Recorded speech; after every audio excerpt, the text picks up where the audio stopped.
Hello friends, स्वागत है एक बार फिर से आप सभी का हमारे यूट्यूब चैनल में। और दोस्तों, आज के इस वीडियो में जीके के 50 जो महत्वपूर्ण क्वेश्चन हैं जो कि प्रीवियस ईयर एग्ज़ाम में पूछा जा चुका है, उन्हीं क्वेश्चन को लिया हूं ताकि आप इनसे कुछ सीखेंगे और अपने एग्ज़ाम में बेहतर प्रदर्शन कर पाएंगे। तो आइए शुरू करते हैं। फर्स्ट जो क्वेश्चन है वो क्या है भाई, किस वंश के सुल्तानों ने सबसे अधिक समय तक शासन किया? तो देखिए, सबसे इम्पोर्टेंट ये चीज़ है कि इसको आप पहले वंश को, जो कि दिल्ली जितने भी वंश दिख रहे हैं आपको, चाहे वो दास वंश हो या जिसको कहते हैं गुलाम वंश, खिलजी वंश, तुगलक वंश, लोधी वंश, ये सभी दिल्ली सल्तनत के अंतर्गत आते हैं। ठीक है, दिल्ली सल्तनत, ठीक, दिल्ली सल्तनत के अंतर्गत आते हैं, जिसमें कि यहाँ पे जो क्रमबद्ध है, आपको शासन जो वंश है उनको याद रखना होगा। जैसे कि सबसे पहले अगर बात करते हैं गुलाम वंश, फिर खिलजी वंश, फिर तुगलक वंश, फिर लोधी वंश। ठीक है, गुलाम वंश, खिलजी वंश, तुगलक वंश, उसके बाद लोधी वंश। ठीक है, जिसमें कि गुलाम वंश का जो शासन का समय काल होता है वो है 1206 से लेकर 1290। खिलजी वंश का है 1290 से लेकर 1320। फिर उसके बाद तुगलक वंश आता है जो कि 1320 से लेकर 1414 तक। ठीक, उसके बाद आते हैं लोधी वंश की बात करते हैं। लोधी वंश की अगर बात करें तो 1451 से लेकर 1526।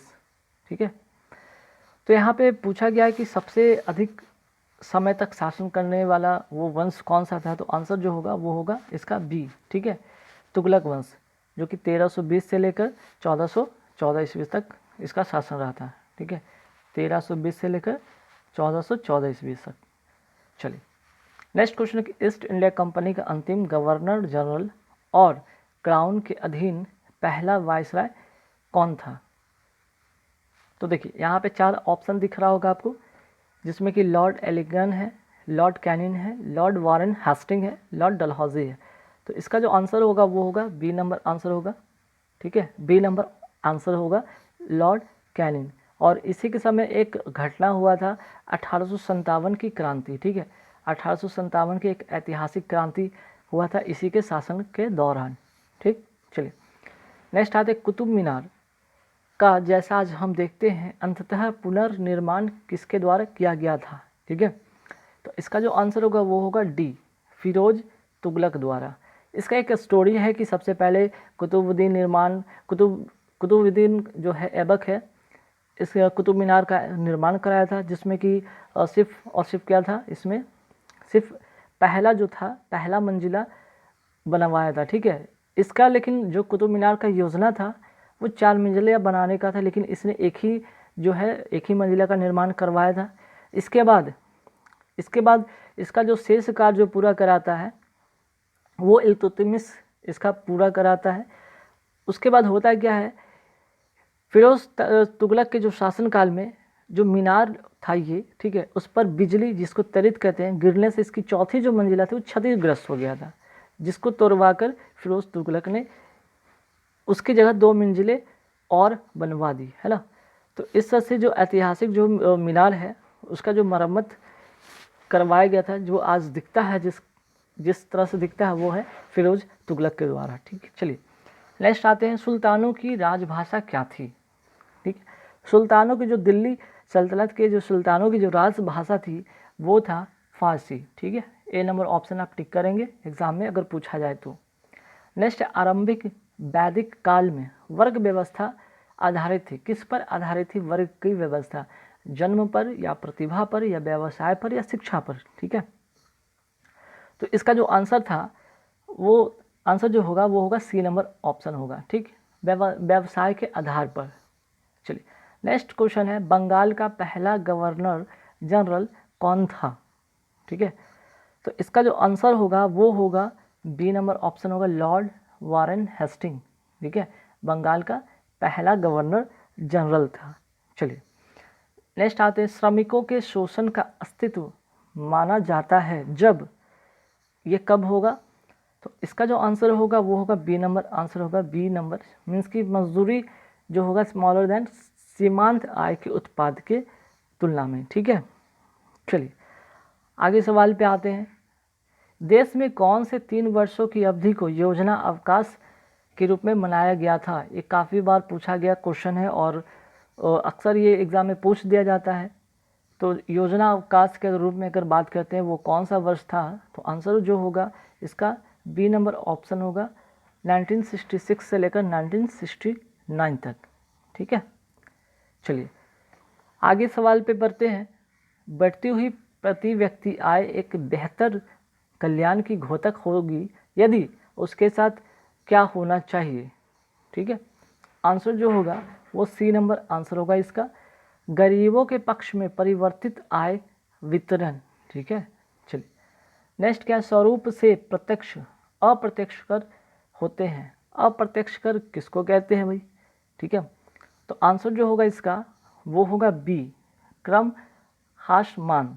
ठीक है, ये होगा क्रम हासमान।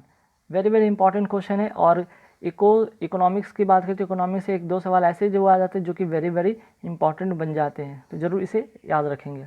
नेक्स्ट है कि निम्न में से कौन सा एक वैकल्पिक धन का उदाहरण है।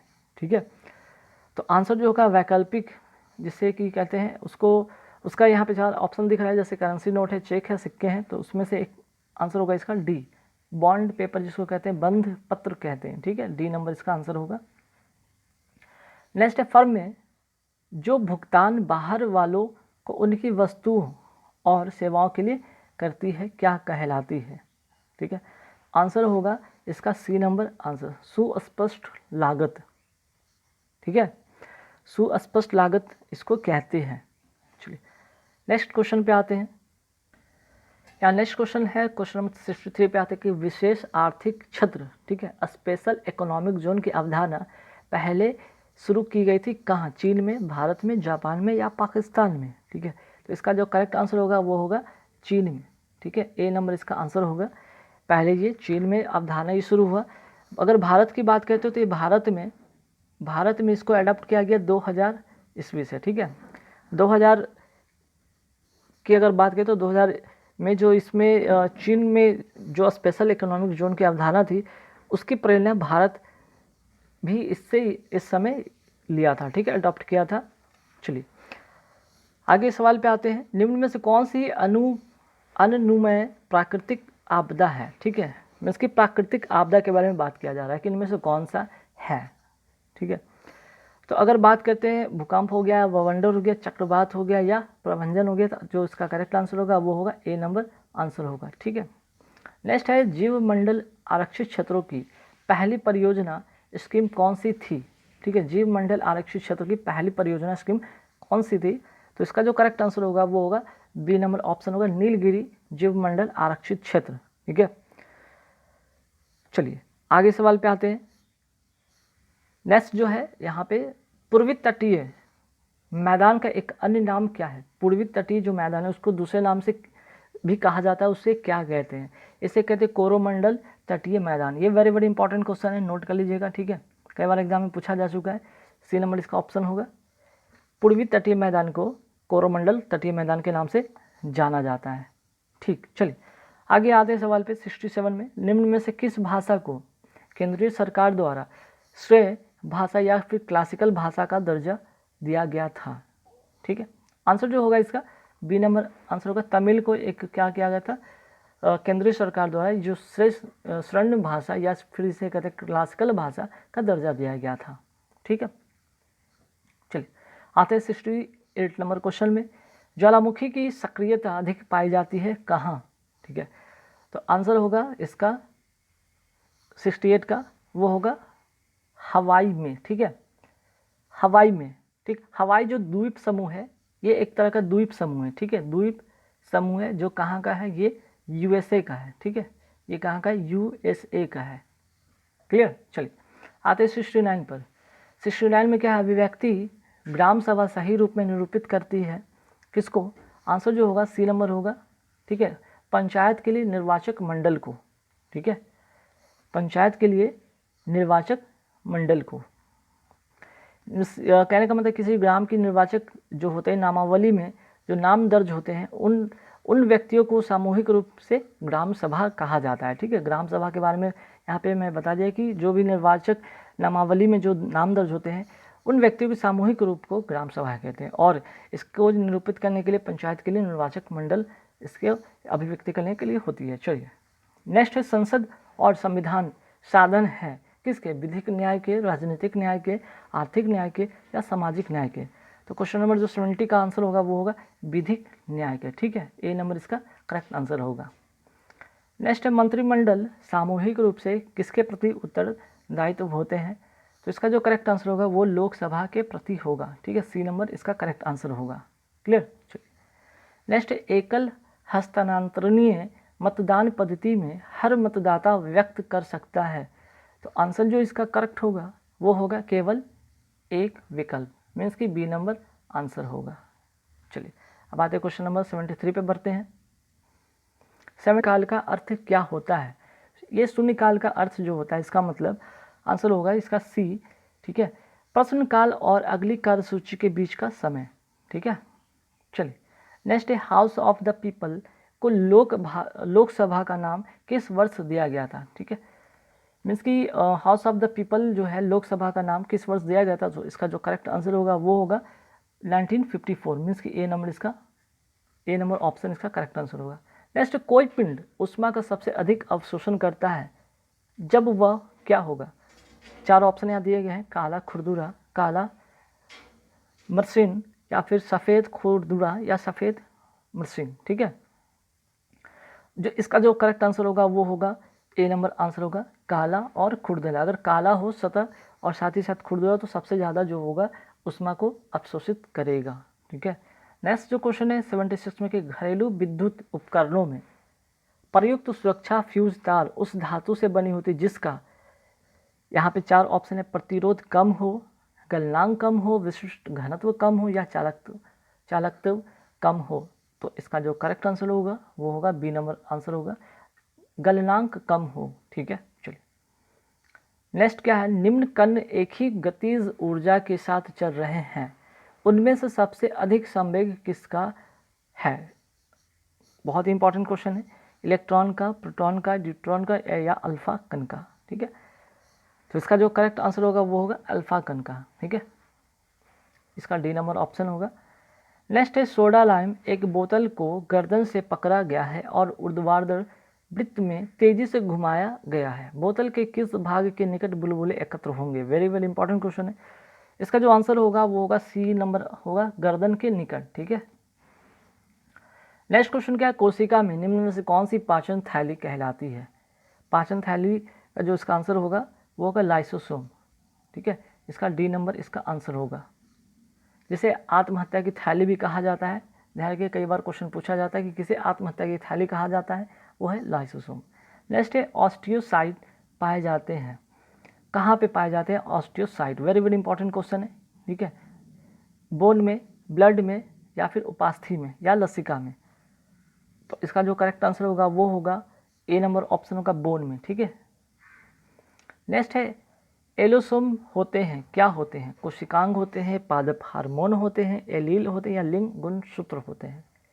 तो 81 का जो आंसर होगा वो होगा लिंग गुणसूत्र होते हैं। ठीक है, वेरी वेरी इंपॉर्टेंट क्वेश्चन ये भी बन जाता है। नेक्स्ट है, दूध को दही में स्कंदित करने वाला एंजाइम कौन सा है? ये भी वेरी इंपॉर्टेंट क्वेश्चन है, आंसर होगा रेनिन। ठीक है, कई बार एग्जाम में पूछा गया इसलिए वेरी वेरी इंपॉर्टेंट बन जाता है। ठीक है, कि दूध को दही में स्कंदित करने वाला एंजाइम कौन सा है? रेनिन। चलिए अब आते हैं नेक्स्ट क्वेश्चन पे। नेक्स्ट है, कॉपर इलेक्ट्रोडों का प्रयोग करके कॉपर सल्फेट के जलीय घोल के विद्युत अपवर्तन से क्या मिलता है? ठीक है, आंसर जो होगा इसका ए नंबर आंसर होगा कैथोड पर कॉपर और एनोड पर ऑक्सीजन प्राप्त होता है। ठीक है, चलिए मीन्स कि इसका ए नंबर आंसर होगा। नेक्स्ट क्वेश्चन क्या है, कौन सी अक्रिय गैस यौगिक बना सकती है? अक्रिय gas, helium, krypton, xenon, argon. हालांकि चारों जो है अक्रिय गैस है, लेकिन सवाल है कि यौगिक बना सकती कौन सी गैस? 84 का जो होगा आंसर वो होगा बी नंबर आंसर होगा जीनॉन। ठीक है, चलिए नेक्स्ट है क्वेश्चन, पायराइट अयस्क को जलाने से क्या मिलती है या क्या प्राप्त होता है? ठीक, तो इससे जो प्राप्त होता है वो होता है, आंसर जो होगा इसका वो सल्फर डाइऑक्साइड होता है। ठीक है, सल्फर डाइऑक्साइड गैस मिलती है, बी नंबर इसका करेक्ट आंसर होगा। ठीक है, चलिए, और क्योंकि पायराइट जो है अयस्क में सल्फर होता है इसलिए इस तरह से इसको रिलेट कर सकते हैं कि पायराइट अश्क को जलाने पर सल्फर डाइऑक्साइड प्राप्त होते हैं। चलिए नेक्स्ट जो क्वेश्चन है, ऑक्सीजन की ऑक्सीकरण संख्या केवल किसमें होती है? ठीक है, ऑक्सीकरण की पॉजिटिव ऑक्सीकरण संख्या होती है केवल किसमें? तो आंसर इसका जो होगा वो होगा 86 का ए नंबर ऑप्शन होगा। ठीक है, आप नोट कर लीजिए। ठीक, चलिए नेक्स्ट क्वेश्चन है कि पहला संक्रियात्मक इलेक्ट्रॉनिक अंकीय कंप्यूटर कौन सा है इसमें? ठीक है, तो इसका जो करेक्ट आंसर होगा वो होगा एनियक। ठीक है, ये काफ़ी बार एग्जाम में पूछा गया है, ए नंबर इसका आंसर होगा। इसका अगर फुल फॉर्म लिखना चाहे तो लिख सकते हैं, electronic numerical integrator and calculator. ठीक है, कई बार फुल फॉर्म भी पूछ दिया जाता है। चलिए नेक्स्ट है डीटीपी का। ठीक है, डीटीपी का पूरा यहाँ पे जो है पूरा नाम पूछा गया है।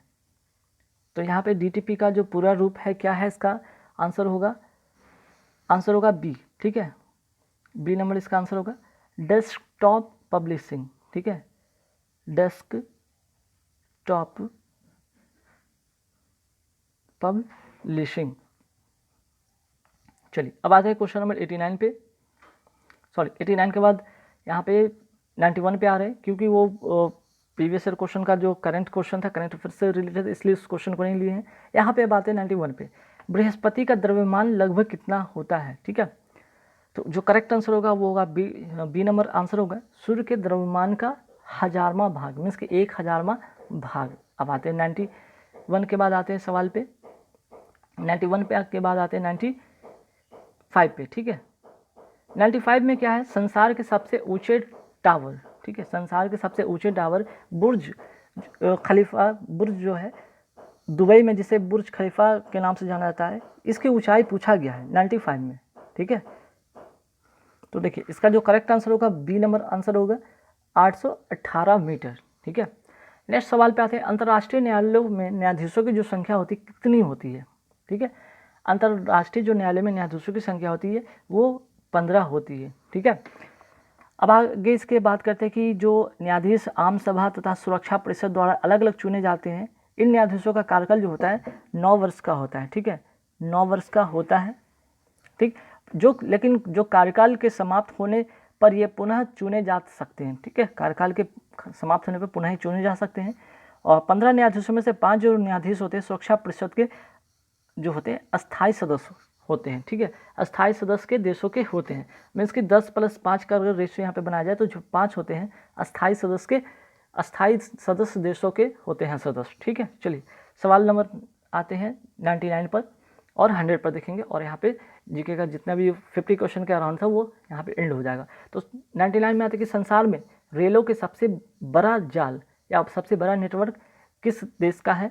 भारत, रूस, चीन या यूएसए। ठीक है, तो इसका जो करेक्ट आंसर होगा वो होगा बी नंबर आंसर होगा यूएसए। ठीक है, नेक्स्ट है पुस्तक द जिग जैग वे किसने लिखी है?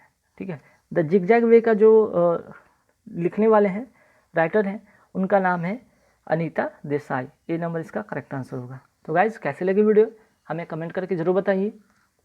इसी तरह का कंटिन्यू जो वीडियो है आपका जीके से रिलेटेड भी आता रहेगा। हालांकि 2 वीडियो इंग्लिश पर भी डाला जा चुका है।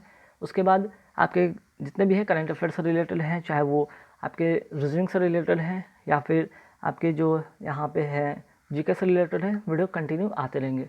तो गाइज जो नए जुड़ेंगे हमारे चैनल पे प्लीज़ सब्सक्राइब करें